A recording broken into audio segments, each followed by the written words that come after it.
Hey, what's going on, everybody? So, you guys probably been wondering where I have been for the last 3 plus months.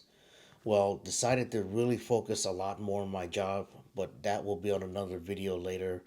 Also, took some time to take care of some personal matters, some medical, and some self care type of things.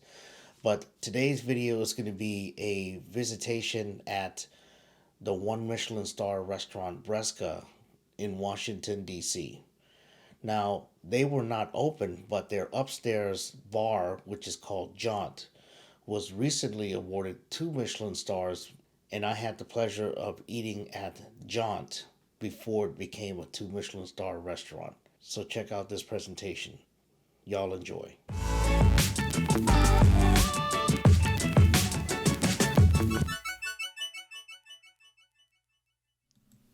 Hey, what is going on, everybody? Jimmy here with The Other Chef. So this is my last Washington, D.C. review in 2020 when I visit the one Michelin star restaurant, Bresca, that is owned by Chef Ryan Rotino.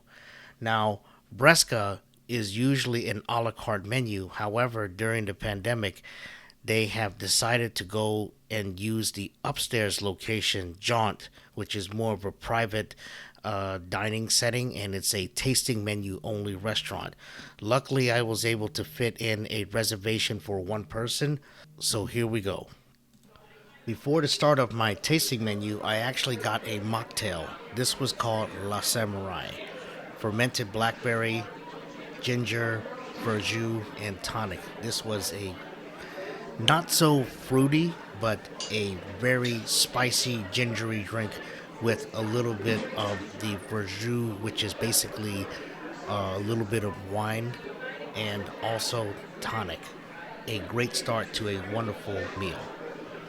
So, my first set of canapes was a Dungeness crab tartlet with corn and preserved white truffles. This was a very good dish, especially with a little bit of the white truffle flavor, fresh Dungeness crab, and it looks like a very perfectly made tart shell that probably had a little bit of butter because it had a good snap to the tartlet.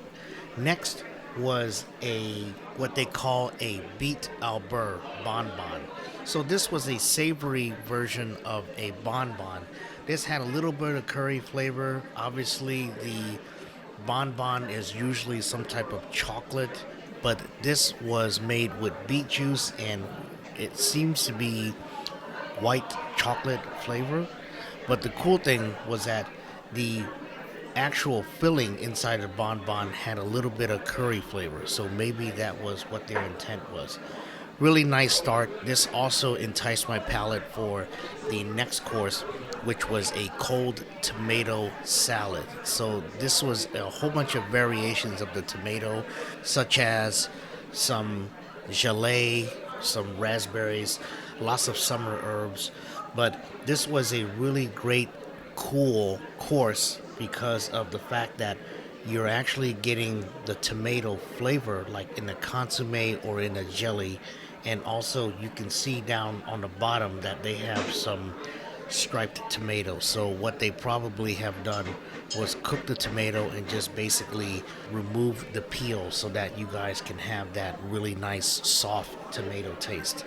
Now, I will say that I'm not a real big fan of tomatoes, especially a raw form. There are some exceptions, and I think this was a great exception to the rule because I do love playing around with the other flavors, especially the gelée and the raspberries. The next course was actually a course that I was looking forward to, and this is a tuna belly with foie gras.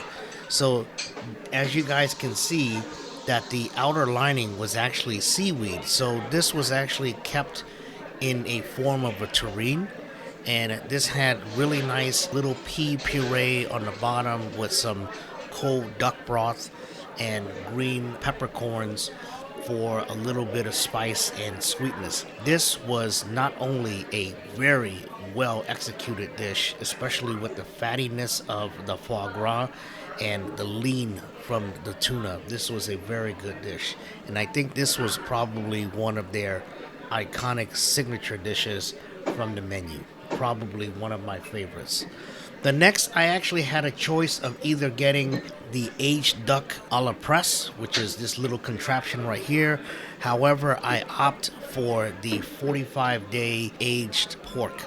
And the pork dish was actually very good. Man, eating this pork was eating like the tenderloin, because you guys can see a little bit of the fat on top, but the perfect execution of the blackberries, the jus, the little bit of violet mustard, seared chestnut mushrooms. This was a very good dish, and I will say that though I really wish I would have opted for the duck or maybe get both of them, but this aged pork was very good and very tender. They did a very good job on this, and you can see that the guys in the back are using the Argentinian style grill of lowering and raising the grill so that you can get as much heat or little heat as possible. The next dish was a heirloom melon dish with a little bit of yogurt and also some buckwheat. This was meant to be a palate cleanser towards the end of the meal. I love the puff buckwheat. I'm not a really big fan of cantaloupe melon, but the yogurt and a Santroniche, which is basically a type of French wine, was in gel form. But this was a very good palate cleanser, especially eating something as rich as the pork. And finally, we have a simple chocolate and coconut dessert. This was a very playful dessert because there's so many little things going on. As you guys can see, there's a chocolate ganache, there's a little bit of vanilla ice cream, there's a little bit of the coconut sponge, and also a little bit of the crumb for a little bit of texture. This was a very fun dish. The ganache was super silky smooth, was a little too cold for me as far as the ganache because I like it kind of a little bit smooth, but that's just my opinion.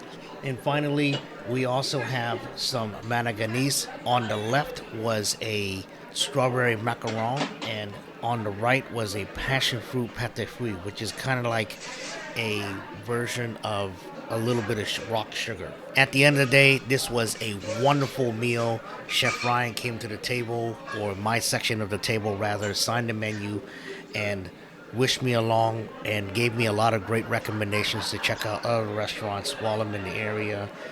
I really wish that they would be able to open Bresca in the near future and also continue to be very successful with this tasting menu only restaurant at Jônt.